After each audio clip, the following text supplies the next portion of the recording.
My girlfriend said, "Your brother assaulted me last night." I said, "That's horrible." Then I showed her my brother had been in hospital for 3 weeks. Her story fell apart quickly, and then I, 32 male, used to think of love as a fortress. With Sarah, 29, I thought we had built one, brick by brick, over 3 years. A safe place of trust and mutual respect. I was wrong. She wasn't my partner in building a fortress. She was a saboteur, patiently waiting to dynamite the foundations and blame the rubble on someone else. And the person she chose to blame was my brother, Daniel. The last month had been hell. Daniel, my younger brother by 3 years and my best friend by a lifetime, had been in a horrific car accident. A drunk driver ran a red light, T-boning his car and shattering his legs. He'd been in the ICU for a week and was now in a long-term recovery ward at St. Mary's Hospital, facing a grueling series of surgeries and months of physical therapy. My life had become a triangle of work, home, and the sterile, antiseptic-smelling corridors of the hospital. Sarah had seemed supportive at first. She'd made lasagna for my parents, offered sympathetic platitudes, and rubbed my back when I'd come home, exhausted and emotionally drained.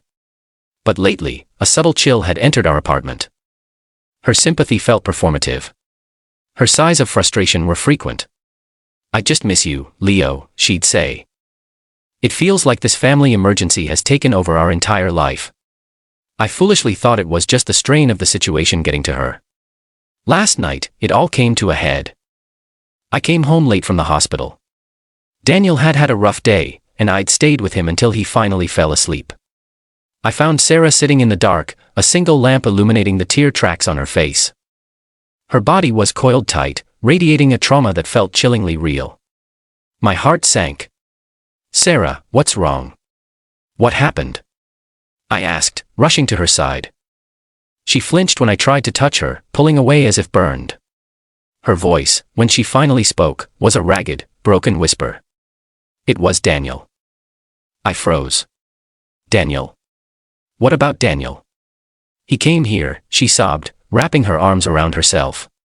"Last night, while you were at the hospital, my mind went blank." The words made no sense, like trying to assemble a sentence from random letters. What are you talking about, Sarah?" "That's impossible." "Don't you dare tell me it's impossible," she shrieked, her voice cracking. "He let himself in with the spare key he knows we keep under the planter. He was angry, Leo. He said I was a distraction, that I was keeping you from your family when you were needed. He said I was selfish." She was getting hysterical now, the details of her story tumbling out in a torrent of pain and accusation. I told him to leave, and he wouldn't. He grabbed me, he pushed me against the wall. She choked on a sob, burying her face in her hands. He assaulted me, Leo." "Your brother assaulted me." The room tilted. The accusation was so monstrous, so fundamentally alien to the brother I knew, that my brain struggled to process it. Daniel, the gentle soul who'd once cried because he'd accidentally stepped on a butterfly, accused of such a violation. But looking at Sarah, at her convincing terror, her shaking hands, her raw despair, a part of me felt the ground give way. This is what a monster counts on, the performance, the doubt. But my brain, the logical, process-driven part of me that I rely on for my work, was already running a diagnostic. It flagged an error. A catastrophic, system-level impossibility. Instead of screaming, instead of challenging, I felt that familiar, cold clarity descend. The same feeling I'd had when I first saw the wreckage of Daniel's car. Emotion is a storm, but logic is a lighthouse. I needed to be the lighthouse. I knelt in front of her, my voice gentle, masking the ice forming in my veins. "That's horrible," I said, the words tasting like ash. "Sarah, I am so sorry. Are you okay? Did he hurt you?" I'm sore," she whispered. "My wrist." He grabbed it so hard. "Okay," I said, my voice a mask of calm concern. "Okay, we're going to deal with this. First thing we do is go to the police. We need to file a report right now." I saw a flicker of something in her eyes. Panic. Now. I don't know if I can. I'm so scared, Leo. I just want you to hold me." "I will," I said, standing up. "But this is too serious to wait. An assault is a crime. We report it. That's the first step. But before we go, there's someone else we have to tell. We have to call my parents.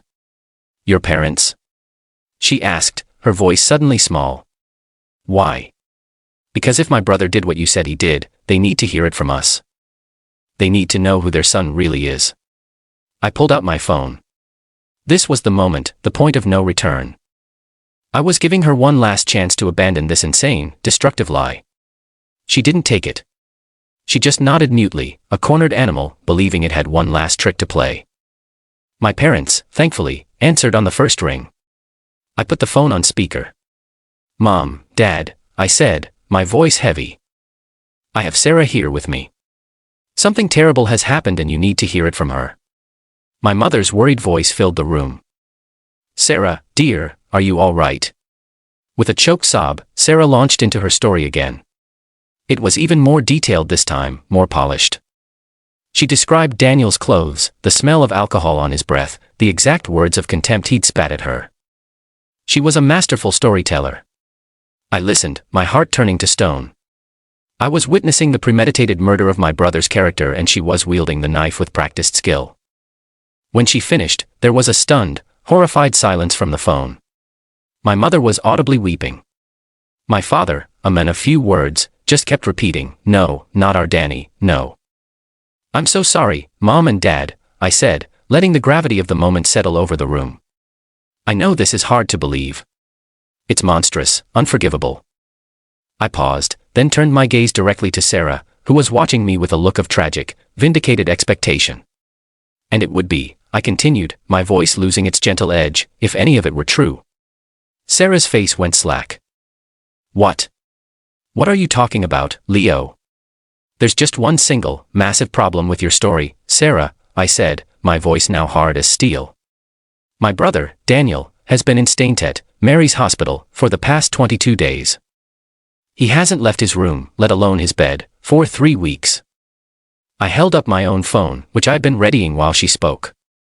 This is a photo I took of him an hour ago, asleep in his hospital bed, after the nurse gave him his pain medication. You see that cast on his right leg?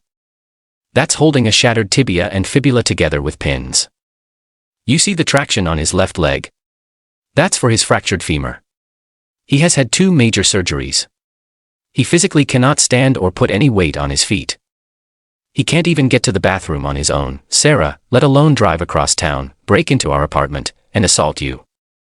I continued, the evidence I had at my fingertips pouring out. I have his medical charts. I have the hospital's electronic visitation logs, which show me and my parents as the only visitors. I have the sworn testimony of the entire night nursing staff who monitor him hourly. So I'll ask you again, Sarah, who assaulted you last night? The color drained from her face. She stared at my phone, at the undeniable proof of her lie, and her carefully constructed world shattered. The performance collapsed into a mess of sputtering denial. No, you're lying, she stammered. You're covering for him.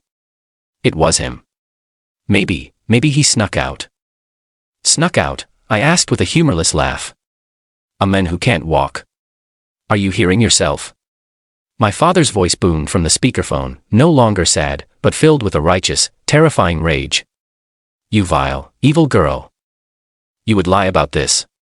About our son while he's lying helpless in a hospital bed. Sarah finally broke.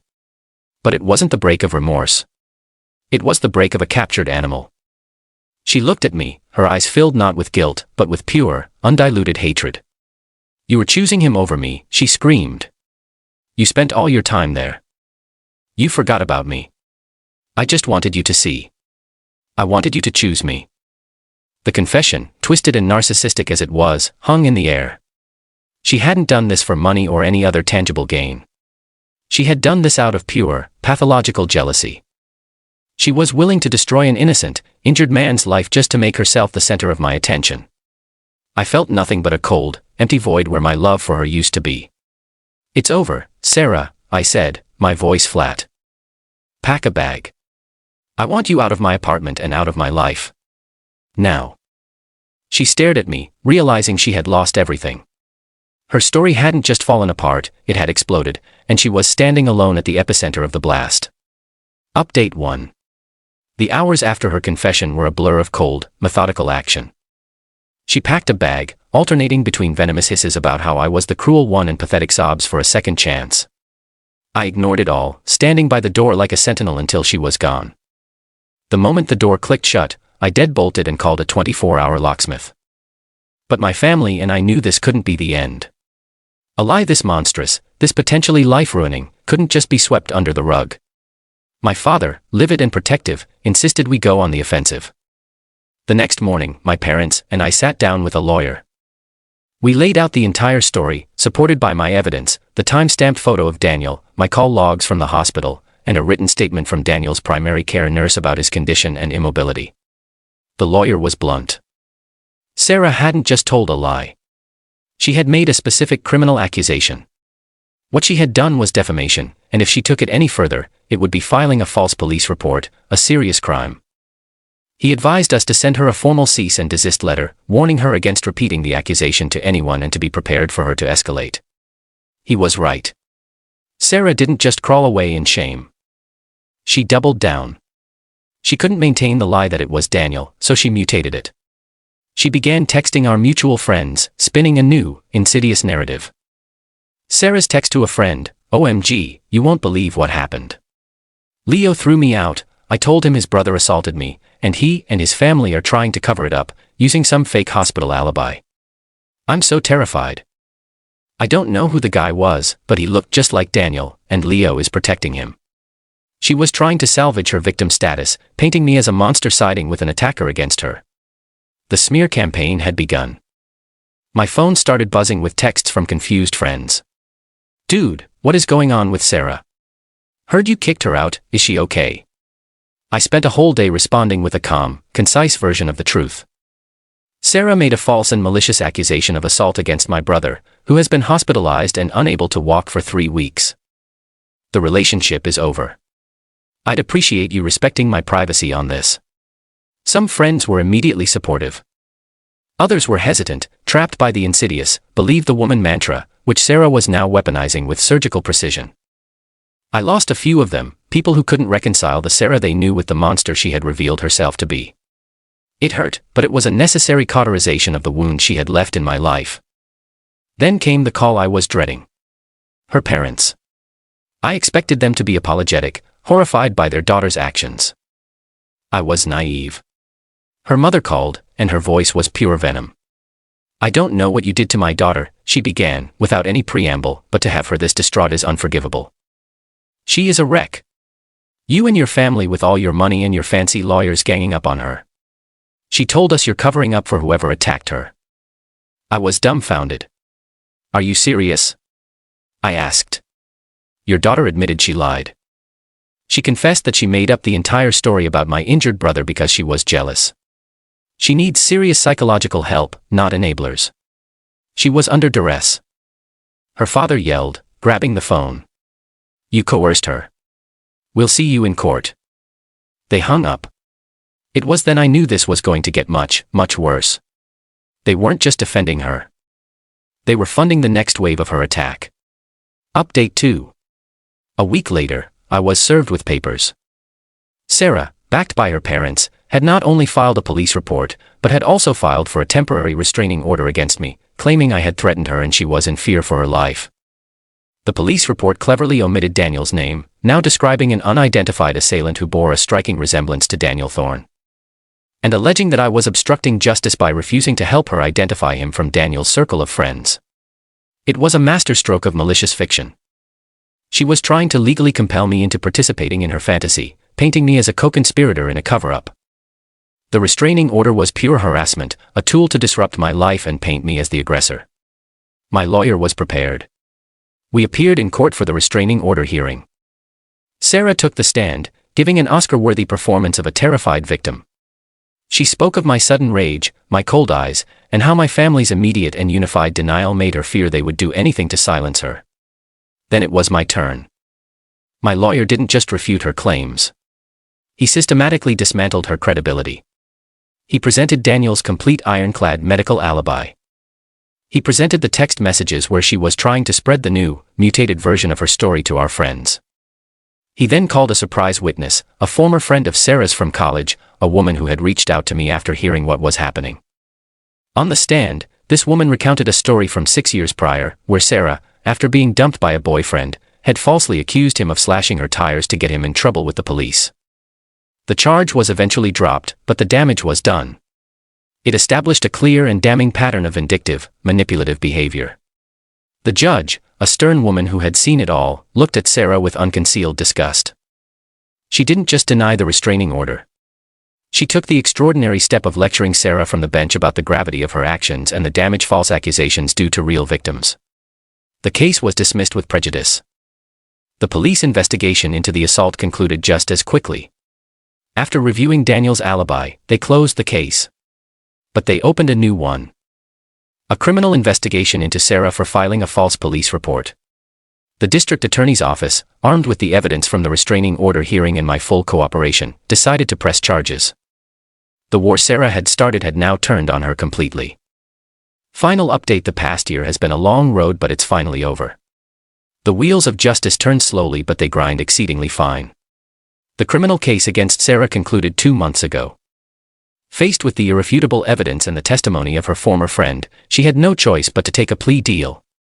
She pled guilty to filing a false police report, a misdemeanor that will nonetheless follow her for the rest of her life. She was sentenced to 2 years of probation, a significant fine, mandatory psychological counseling, and 300 hours of community service at a center for actual victims of assault, a sentence of almost poetic justice. My civil suit against her for defamation and malicious prosecution settled out of court. Her parents, finally seeing the bottomless pit of legal and financial trouble their daughter had created, agreed to a settlement that covered all my legal fees and included a substantial sum which I immediately donated, in Daniel's name, to a charity that supports victims of drunk driving accidents. The settlement was contingent on her signing a legally binding non-disclosure agreement, preventing her from ever speaking or writing about me or my family again. Daniel is walking again. The physical scars are fading, but the emotional ones run deeper. The knowledge that someone could target him with such a vile lie while he was at his most vulnerable has changed him, made him more wary. But our family is stronger than ever. The crisis forged us in fire, and the bond we share now is unbreakable. I sometimes reflect on Sarah's motive, that desperate, pathetic need to be the center of my world. In the end, her actions did make her the center of a world, just not the one she wanted. A world of court dates, probation officers, and therapy sessions. A world where her name is now synonymous with deceit. There was no shouting match, no dramatic revenge scheme. My victory was quiet and methodical. It was the calm presentation of facts. It was the steady, unwavering support of my family. It was refusing to be dragged into her emotional chaos. She built a house of cards on a foundation of lies, and I simply presented a single irrefutable gust of wind. The truth. She wanted me to choose her. I did. I chose to believe my brother. I chose to protect my family, and I chose to hold her accountable for the consequences of her own evil. And that is a choice I will never regret.